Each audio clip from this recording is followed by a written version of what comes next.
ગધેડાને ન સમજતા મૂર્ખ. તમારે પણ શીખવા જોઈએ એના આ 3 ગુણ. જીવનમાં અપાવશે સફળતા. જ્યારે પણ ગધેડાની વાત આવે છે ત્યારે લોકો તેને મૂર્ખ માને છે, પરંતુ ગધેડાને ક્યારેય મૂર્ખ ન ગણવો જોઈએ. તેમાં કેટલાક એવા પણ ગુણ છે જેને જો વ્યક્તિ પોતાના જીવનમાં અપનાવે તો તેને સફળતા મળી શકે છે. મનુષ્યએ ગધેડા પાસે શીખવા જોઈએ આ ગુણ. જીવનમાં દરેક સફળ થવા માંગે છે, એના માટે તેઓ ખૂબ મહેનત પણ કરે છે, પરંતુ ઘણી બધી વખત એવી ભૂલ કરી બેસે છે જેનાથી એને સફળતા મળવામાં ઘણી સમસ્યાઓનો સામનો કરવો પડે છે. આજે અમે તમને આચાર્ય ચાણક્ય દ્વારા જણાવવામાં આવેલી એવી 3 વાત જણાવીએ જે આપણે ગધેડા પાસેથી શીખવી જોઈએ. સંતુષ્ટિનો મૂળ મંત્ર અપનાવો.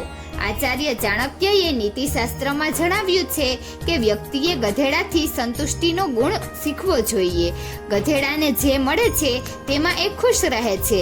જો તમે જીવનમાં સંતુષ્ટ રહેવાનો મંત્ર અપનાવો છો તો તમે કોઈ પણ બાધા વગર પોતાના સપના તરફ કામ કરી શકો છો.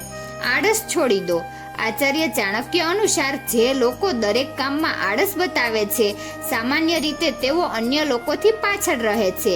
તેથી વ્યક્તિએ ક્યારેય કોઈ પણ કામ ચોરી કરવું જોઈએ નહીં. જેમ ગધેડો થાક્યા પછી પણ સામાન વહન કરે છે, તેવી જ રીતે દરેક વ્યક્તિએ પોતાના લક્ષ્ય તરફ સંપૂર્ણ એકાગ્રતાથી કામ કરવું જોઈએ. બોજ ન બનો.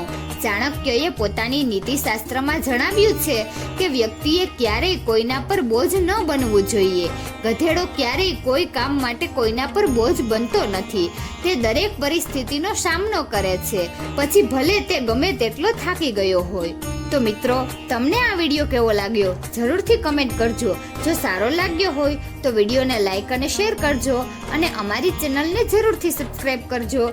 વિડીયો અંત સુધી જોવા બદલ ખૂબ ખૂબ આભાર.